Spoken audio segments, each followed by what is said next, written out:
듣기만 해도 산업과 기업이 저절로 이해된다. 최고의 애널리스트와 제야의 고수들에게 직접 듣는 투자 세미나 와이즈 클럽. 고정 댓글을 타고 오세요. 근데 이제 러시아의 경제 구조하면 대부분 이제 에너지에 의존하는 나라. 그렇죠. 그리고 내부에 좀 제조업이 있기는 합니다만 그래도 좀 낙후된 나라 이 이미지인데요.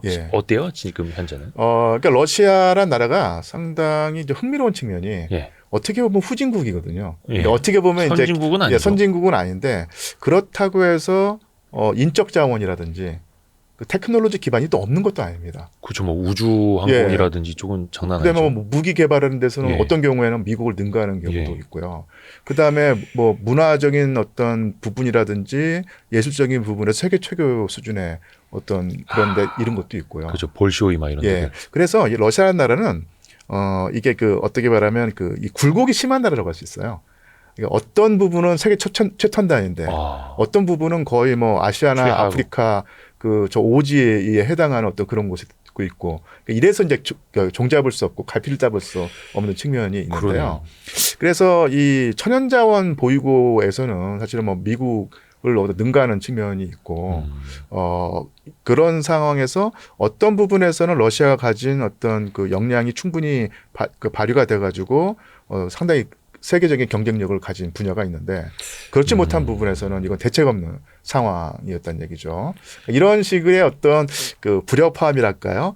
저 나라는 정말 갈피를 잡을 수 없다는 것이 오늘날 경제 구조에서도 드러난다고 보입니다. 아니 근데 러시아 하면 천연자원 있고 예술, 문학 뭐 예전부터 엄청나게 발달을 했었고 첨단 IT 기술도 있고 우주항공, 방산 기술 되게 최첨단도 달리고 있는데 왜 선진국은 되지 못해서 이게 어떤 뭐 국민성의 한계인지 아니면 리더십의 문제인지 교수님이 보시기에는 혹시 그래서 이게 바로 이제 그 역사가 주는 어떤 무게의 진료였다고 할 수 있는데요. 이게 효율적인 체제를 만들어내지 못하니까 그렇게 어떤 엄청난 이점을 실현하지 못하는 것인데 그렇다고 해서 러시아 사람들이 뭐 예를 들면 유전적으로 지능이 떨어진다든지 아니면 이런 것은 분명히 아니고요.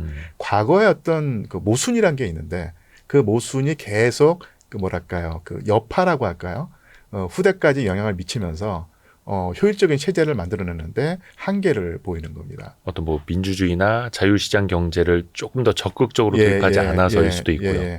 그래서 제가 아는 러시아 그 지인이 있었는데요. 근데 그분이 그 반은 어떤 화가 나서 아니면 반은 웃자고 하는 얘기가 이 한국을 봐라. 한국은 가진 게 아무것도 없다. 그렇죠. 그런데 저렇게 효율적으로 경제를 운영하고 잘 나가는데 우리 러시아 사람들은 정말 그 두락이다. 두락이라고 하는 표현이 그 바보 멍청이라는 뜻이거든요.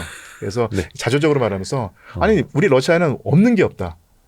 천연자원도 있고 그다음에 넓은 국토도 있고 그다음에 인적 자원도 다 있는데 이거를 그 조합을 못 한다는 것이죠. 조합을 못 해가지고 잠재 능력을 현실로 만들지 못해서 이렇게 빌빌거린다. 이런 말을 하는 걸 보고 저 나라가 참 그 고민이 크다 이런 생각을 했습니다.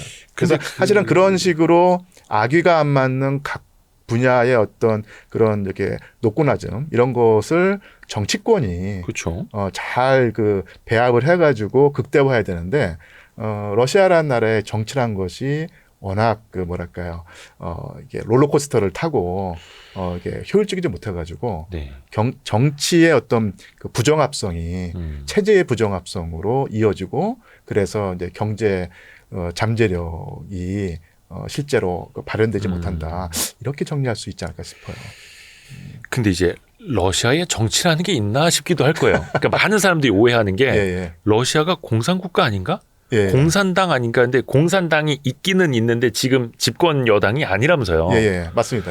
근데 푸틴은 독재자라고들 생각을 하고 계시고. 근데 그 체제가 옐친 때까지만이어도 아니었고.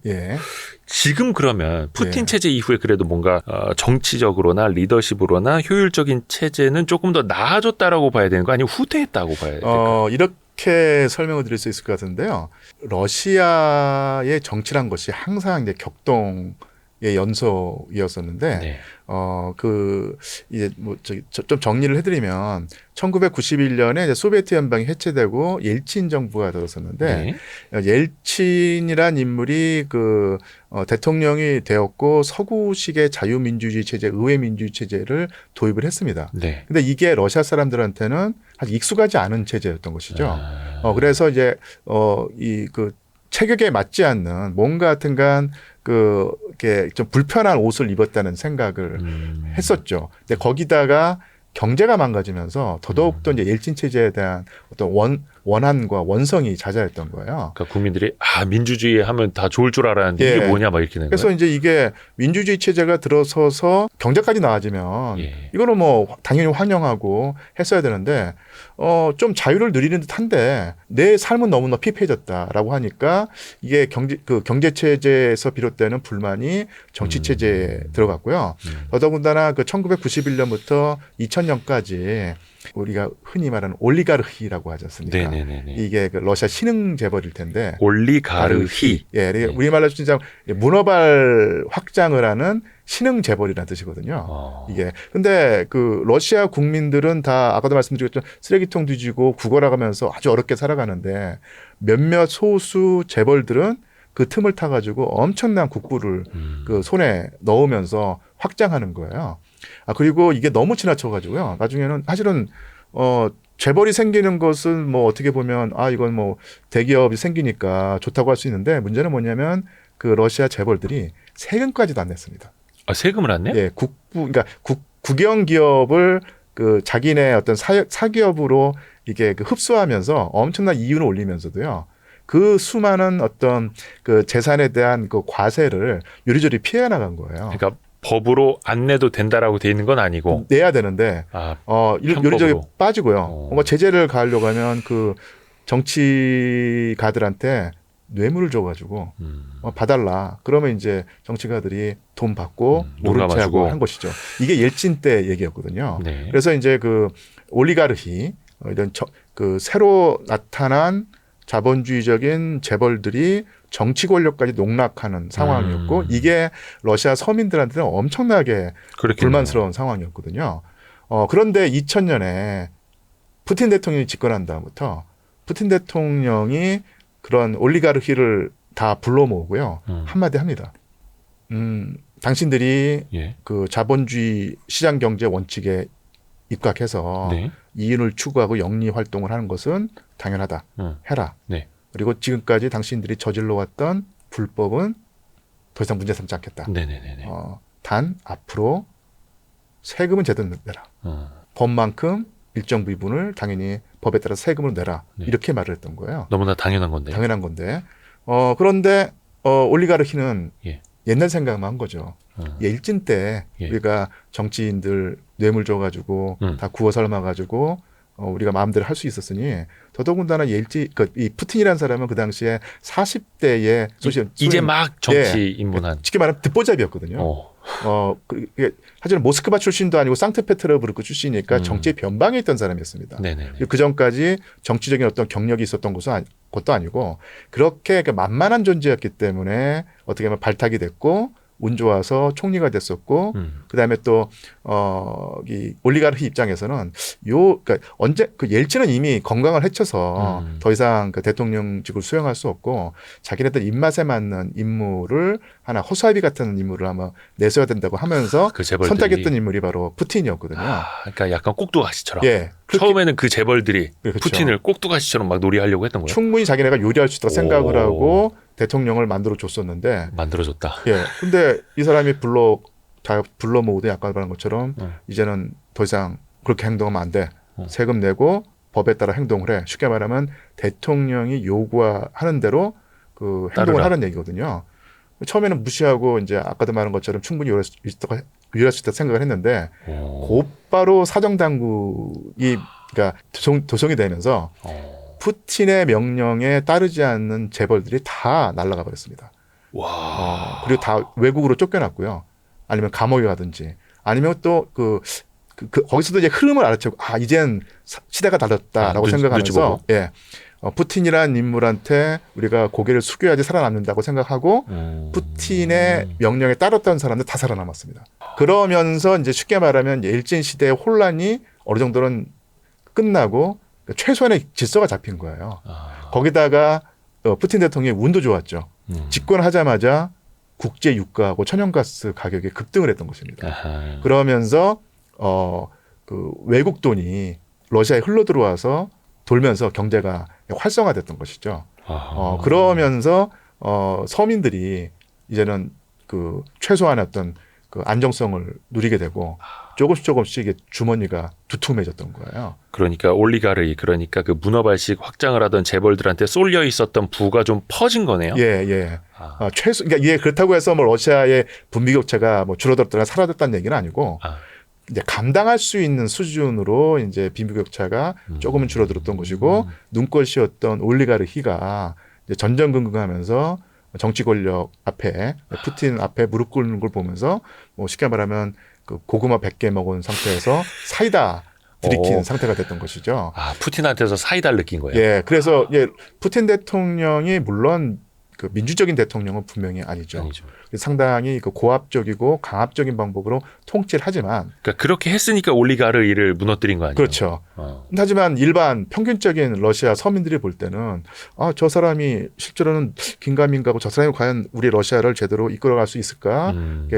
긴가민가 했었는데 집권하고 나니까 경제가 좀 활성화되고 그다음에 이제는 그 뭐랄까요? 안정성은 이제 확보가 되고 그다음에 내 주머니에 돈이 들어오고 하니까 야, 저 사람 이제 쓸만하다.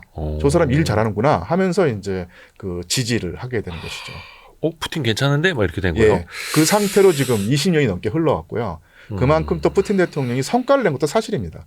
그 성과를 내는 방식이 우리가 생각하는 것만큼 그렇게 민주적이거나 아니면 뭐랄까요 자유주의 시장 경제에 입각한 것은 아니었지만 어쨌든 간에 결과적으로 경제를 돌렸고 그 성과가 나타나고 그다음에 우리 가계가 예전보다 훨씬 나아졌다. 지금 러시아에 굶는 사람은 없거든요. 근데 이게 사실 경제라는 게 또 꾸준히 성장을 해야 되고 국민들은 일단 인간이라면 그 상태에 바로 적응을 해서 더 나은 삶을 계속 추구를 하잖아요. 예, 맞습니다. 그러니까 성장을 하지 못하면 또 갈아치워야겠다 막 이 생각을 하게 되는데 그렇다고 해서 러시아 경제가 막 쭉쭉 성장을 했던 것도 아니고 근데 계속해서 푸틴은 엄청난 지지율을 받고 있고 그렇죠. 맞습니다. 이건 어떻게 우리가 이해를 해야 그러니까 이게 뭐 여러 가지 해석이 가능하겠지만 제가 한 가지만 말을 보태면요. 그러니까 러시아 사람들이 생각하는 정상적인 생활이란 상태란 것이 쉽게 말하면 기대치가 낮습니다.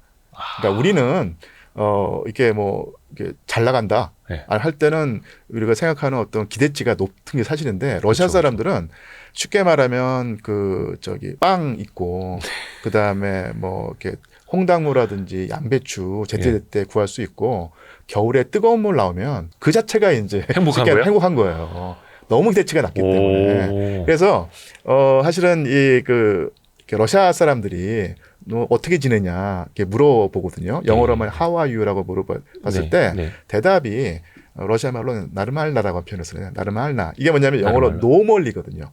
노멀리. 괜찮습니다. 그러니까 이게 뭐 노멀하다 했을 때 이 노멀이라는 것이 잘 나간다는 뜻이 아니거든요. 그냥 뭐 그럭저럭 뭐 웬만큼 산다고 했을 때 이제 이 노멀이라고 하는 대답이 러시아 사람들한테는 이건 엄청나게 잘 나간다는 뜻인 거예요. 그래요? 그래서 이제 너 어떻게 지내냐 했을 때 나 그냥 뭐 그럭저럭 지낸다 할 때 우리나라에서 그럭저럭은 제 힘들구나. 하든지 아니면 뭐 잘 나가는 건 아닌데 그냥 밥 세 끼는 먹고 살아간다 이런 뜻인데요. 러시아 사람들한테 그 어감이란 게 그럭저럭이란 말이 얘 진짜 걱정 없구나.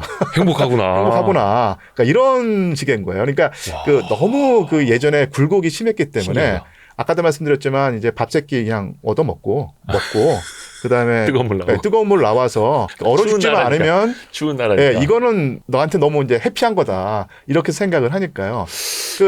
푸틴 대통령이 아주 뭐 러시아 사람들의 삶을 뭐 예를 들면 뭐 중동 국가라든지 드라마틱하게 바꾼 건 서유럽처럼 높이지는 않았겠지만 그래도 옛날 옐친 시대에 비하면 그때는 막 쓰레기통 뒤졌는데 이제는 그럴 필요 없고 월급 꼬박꼬박 나오고 그다음에 뭐 그 투잡, 쓰리잡 뛰면은 그래도 먹고 살 수 있고 그리고 아까도 말씀드렸지만 이게 겨울에 예. 뜨거운 물 나온다는 게 중요하거든요. 그러니까 이렇게 됐을 때 이 사람 일 잘한다. 그러니까 우리나라에서 그 정도 성과를 올리면은 야, 이 사람 뭐 저기 우리가 다시 뭐 뽑아줄 필요가 있나? 그쵸. 더 일 잘하는 사람을 우리가 찾다 이렇게 나갈 텐데 러시아 사람들 입장에서는 푸틴의 어떤 그 성과란 게 다른 기준으로 볼 때는 어떤 좀 뭐랄까 좀 낮게 평가하거나 아니면 야, 이런 사람을 계속 우리가 그 권좌에 남겨두는 것이 온당하냐 이렇게 생각할지 모르는데 너무 그 오랫동안 고생을 해왔고 과거에 쓰라린 경험이 있던 러시아 사람들한테는 야, 이 정도만 해도 이 사람은 정말 일 잘한다. 그 기저 효과가 엄청난 거네요. 그렇죠. 저 밑에 있는 거네요. 그래서 괜히 뭐 새로운 뭐 시도한다고 검증되지 않은 사람 또 썼다가 또 일 그르치면 너무 힘들다 해가지고 그냥 우리까지 그럭저럭 해오던 사람 계속 일하게 만드는 게 푸틴이 최고다. 네. 그러니까 이게 어떻게 보면 참 그 씁쓸한 그 관찰일 수 있지만 네네네. 러시아 사람들이 겪었던 경험을 생각해 보면은 아주 충분히 합리적인 선택이라고 할 수 있습니다. 야, 네. 우리나라랑은 국민성이 완전 다르네요. 그러니까 추운 나라라서 그런가? 아니 근데 예. 러시아도 분명히 그 IT나 통신이 발달해 있고 그렇죠. 다른 나라랑 분명 비교를 할 텐데 예. 북한 같은 폐쇄 국가도 아니고 예. 막 비교를 할 거 아니에요, 다른 나라랑. 근데 그런 게 별로 안 올라오네. 뭐 어떤 뭐. 그러니까 이게 그 사실은 이제 거시적인 시각에서 볼 때 네. 러시아가 뭐 시장 경제가 잘 들어간 경험은 없지 않습니까? 시장 경제란 게 나름대로 자원을 효율적으로 이렇게 배분을 해서 골고루 발전한 측면이 있는데 러시아 같은 경우는 시장 경제가 아니라 국가가 이렇게 계획을 세워가지고 하는 거였거든요. 예. 그래서 보면요, 러시아가 어떻게 보면 그 타스크포스라고 하나요?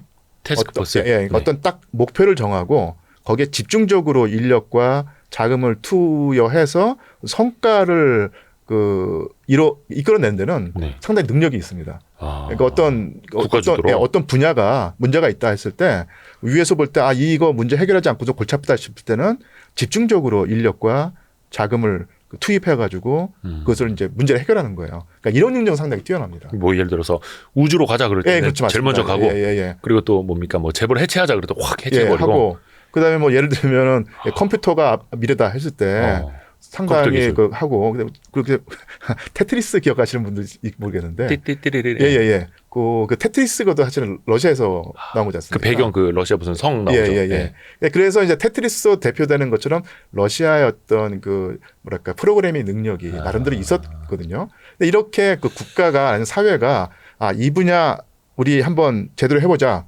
라고 하는 어떤 그런 결정이 이루어지면은 또 성과가 나오는데요. 달리 말하면 그렇게 생각하지 않은 분야에는 소홀히 취급하고 인력과 자금이 배치가 되지 않는다는 얘기거든요. 그렇게 봤을 때 러시아가 그 어떤 위기를 해결하는 능력은 분명히 있는데 골고루 효율적으로 균형 잡힌 발전을 추구하는 데는 사실은 한계가 있었던 것입니다.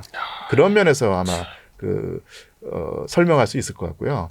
이게 신기하네. 그 시장 경제를 결국은 제대로 뿌리를 내리게 하는데 실패를 했지만 나름대로 문제를 해결하는 능력은 또 있는 것이고 그래서 아까도 말씀드린 굴곡진 구조를 가졌다는 얘기죠. 어떤 부분은 세계 최고 수준, 그렇지 않은 분야는 아주 저 밑에 있는 이런 식의 좀 기형적인 구조를 가지고 있는 나라가 러시아라고 할 수 있습니다. 근데 이번에도 대선 때도 이제 푸틴이 압승을 했잖아요. 예. 그 압도적인 지지율 자체는 그게 진실이라고 보면 될까요? 그게 저는 이렇게 생각하고 싶은데요. 네. 푸틴 대통령이 분명히 당연한 얘기인데 언론을 통제하고 그쵸, 다. 반대파 다 입틀막하고 심지어는 제거하기까지도 하고요.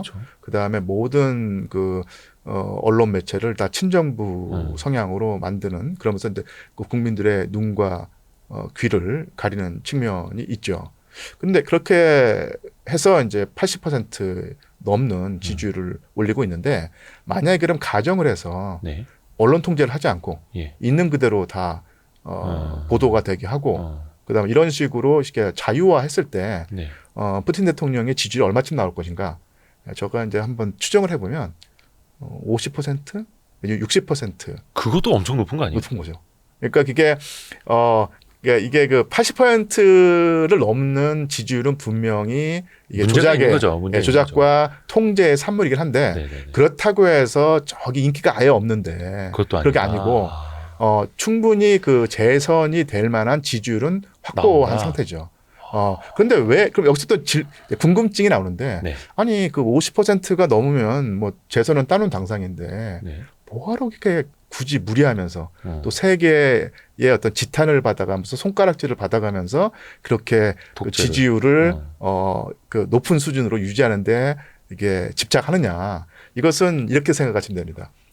푸틴 대통령이 선거를 통해서 뽑히긴 하는데 예. 어쨌든 간에 지금 20년 넘게 장기 집권을 해왔지 않습니까? 그래서 좀 있으면 스탈린 집권기를 넘기게 되거든요. 세계 최고의 그 가장 긴 통치자로 차르 될 가능성이 있어요. 그래서 이제 형식은 자유선거를 통해서 권력을 가지게 되지만 실질적으로는 이게 그 장기 독재 정권이라고 할 수 있는데 이 장기 독재에 따르는 어떤 무리수가 있기 마련이고 불만이 있을 수 있거든요.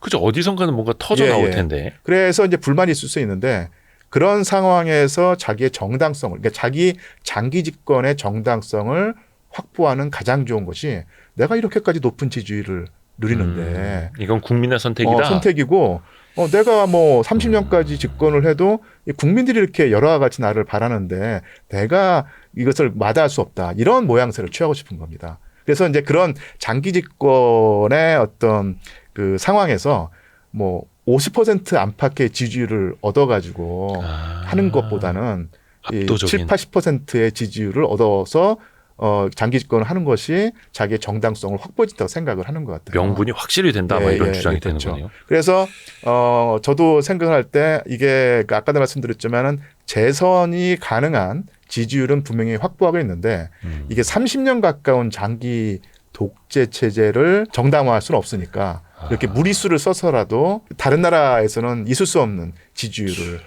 이렇게 확보하려고 무진해를 썼던 것이죠. 그러니까 지지율 한 50%로는 한 15년 집권, 한 80% 지지율은 받아야 한 30년 집권. 사실은 그 2000년 이후에 태어난 러시아 청년들은요. MZ세대, Z세대. 이 사람들은 그 푸틴 대통령 이후의 정치가를 본 적이 없는 사람들이에요. 그러니까 통치자를.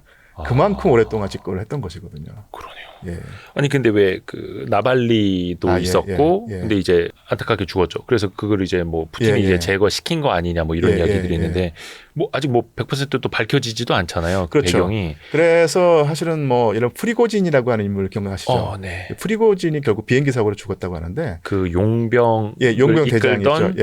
회사의 CEO였죠. 그러니까 마그너 그룹의 이제 그래서 이제 쉽게 말하면 용병 회사의 CEO였고 이 푸틴의 요리사였고, 요리사였고 그다음에 이 우크라이나와 전쟁을 할 때 정규군 이외에 이 마그너 그룹을 상당히 활용을 했는데 이 정규군과 이 마그너 그룹사 용병 회사 사이에 어떤 알력이 있었고 이 알력이 결국은 불거져 나와서 갑자기 용병 회사 그 CEO였던 그 프리고진이 모스크바로 진격하는 상황이 됐어서 이게 상당히 충격을 줬었는데요. 결국 그 프리고진이 나중에 제거가 되죠. 이것은 분명히 푸틴 지도부의 작품일 텐데 이 또 나발리라고 하는 그 반체제 인사라고 할까요? 아니면 그 그나마 남은 러시아의 야당 인사가 북극권에 있는 그 감옥에서 목숨을 잃었는데 이것의 직접적인 어떤 사인과 그 푸틴의 어떤 그 지시하고는 연관성이 없다고 보입니다. 이게 현재까지 알고 계시는 거예요. 그래서 어떤 그 죽음은 분명히 그 푸틴의 사주에 따른 것이고 어떤 경우는 아닌 경우도 있는데 제가 볼 때 프리고진은 확실하게 지시에 따른 결과인 듯하고 나발리 같은 경우는 뭐 물론 아마 10년 뒤에 아니면 15년 뒤에 밝혀지겠지만 그 푸틴이 뭐 직접적으로 얘 제거해라고 해가지고 사라진 경우는 아닌 것 같고요. 여러 가지 측면이 있죠.